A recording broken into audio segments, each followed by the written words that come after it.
right, you may or may not have noticed when you first walked in. Everyone look back there. There is a camera. Go ahead and wave the camera. Hi, Cameron. All right, now turn back and look up here. No one else is allowed to turn and look at the camera anymore. The camera's in the back of the room because it's going to record our reading lesson today. But other than that, it's out of the way and it shouldn't bother any of us. It's so that I can turn it into the school that I go to, so they can just watch me teach you guys.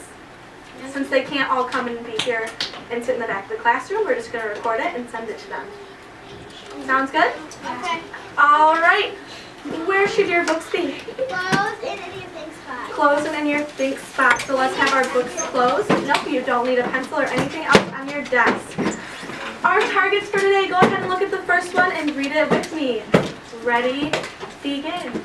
I can determine the main idea in a text and locate details that support the main idea. Okay, so when we read a text, we have the main idea.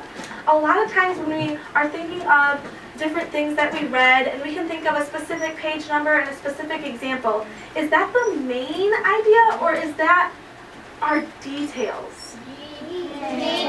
Details. So when we are looking at a text as a whole and we want the main idea, we definitely have details that support the main idea. But when we think of the main idea, we want the big picture, the whole thing. All right, let's look at our second target. Ready? Begin. I can look for how a text is structured or organized to help me understand the information I am reading. So this goes back to our nonfiction text. We look at how there's sometimes subheadings, bold words. That's all how the text is structured or organized. Stella, did you have something you want to add?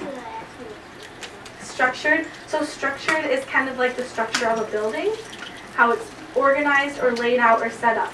So text is that way too. So you have, especially with informational text, structured into paragraphs that are separated by main ideas. All right. Our street rhymes. I'll read it first. Where should your eyes be? On the board. Thank you. Animals disguise to hide from their prey. Some change color to run far away. Some burrow under the ground. Some communicate by making sounds. All right. Let's use slant. And our best fluent reading and expression. Ready, begin. Animals disguise to hide from their prey. Some change color to run away. Some burrow under the ground. Some communicate by making sounds. Good job. Go ahead and open your books up to page 334. 334 and 335. When you're there, put your hands in your lap so I know you're ready.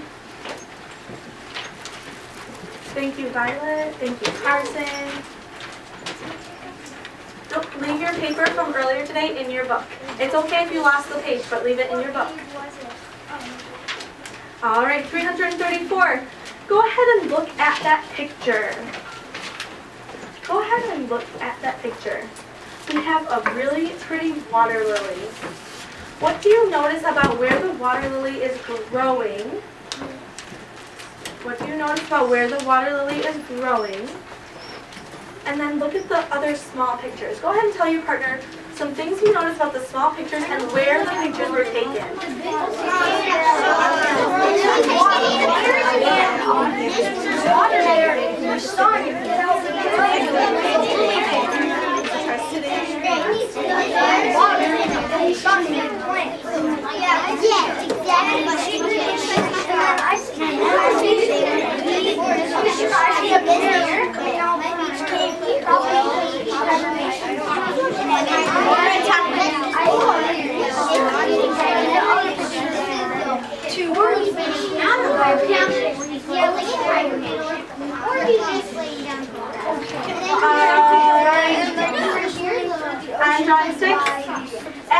our first speaker? What should our eyes and ears be? On Allison. Allison, look at our first picture. What do you see in the first picture? A bear. And what do you notice about the bear's home? Okay, so that's in a cave. And then Allison, what did you see in the second picture? Some fish. And then what about that? The fish's home. It's underwater. Who can contrast the two pictures? Raise your hand and put your hand on your head if you can compare and contrast the different habitats. Compare and contrast the different habitats that we see in these pictures. No one beat E. So, the bear one, its home is dry, and the fish one is wet. So the bear's home is dry and the fish is wet. Good. What else, Gabriella? My comparison to the fish and the bear is that the fish have fins and they can breathe underwater, and the bears have paws. Ooh, so she compared the adaptations of the animals, right? So she sees that the fish have fins so that they can swim in their habitat, and the bear has paws. Good. Violet, one more thing. The bear has camouflage, and the fish have bright colors so that they can get other fish to go to their home. And the things that they're in, they will sting the other fish, and they'll get food from that. But the thing that they're in won't sting them. Good. So Violet again was looking at those adaptations, right? To help them survive, right? So you said the bear was camouflaged, brown to kind of blend in, and the fish have brighter colors to stand out where they live. Good. All right. Let's look at some vocab word. Our first word is disguise. Say it with me. Disguise. Let's clap it out. Disguise. All right. Disguise. Some animals protect themselves from predators by wearing a disguise. An Arctic wolf's fur turns white in winter. How does this change act as a disguise? Go ahead and talk to your partner.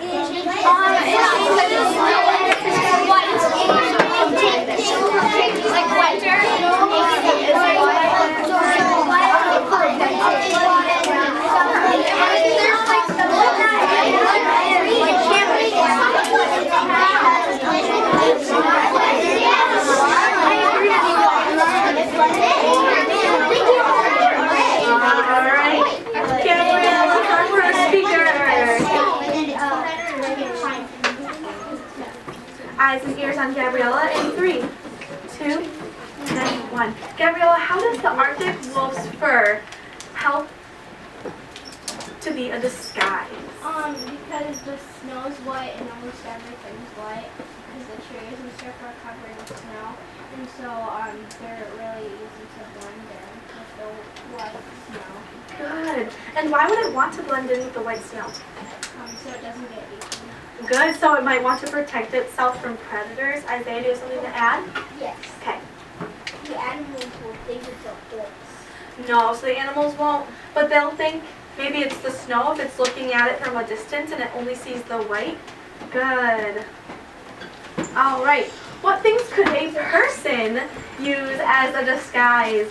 Why might someone want to wear a disguise? Go ahead and tell your partner. What are some ways a person can use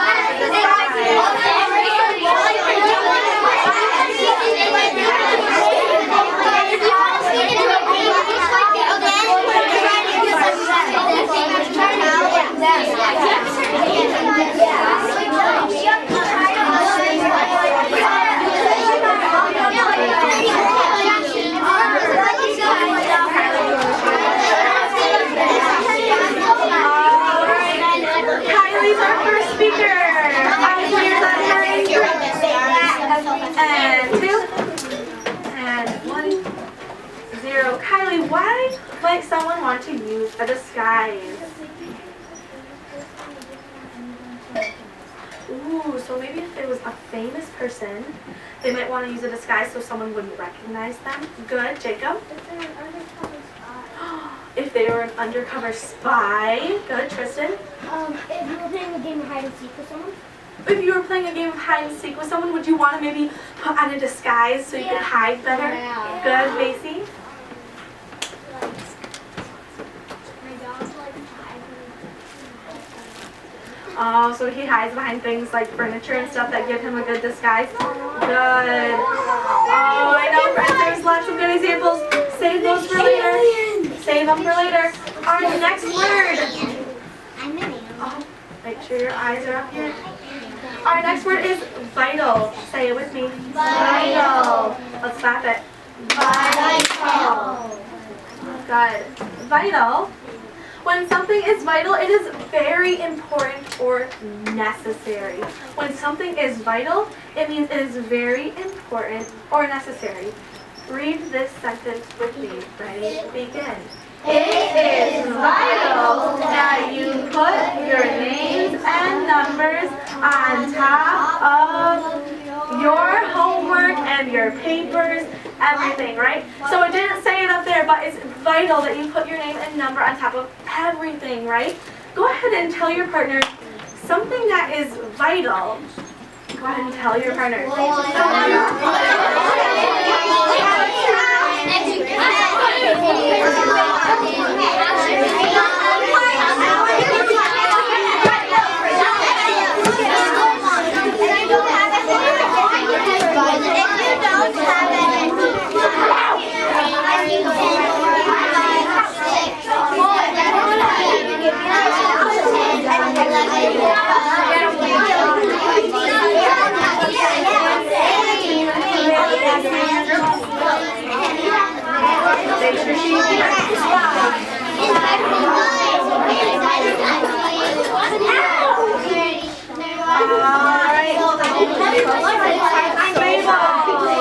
Eyes and ears on Mabel.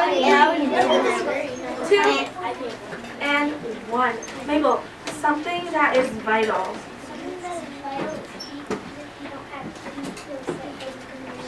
Something that is vital is heat. Good. She said if you don't have heat,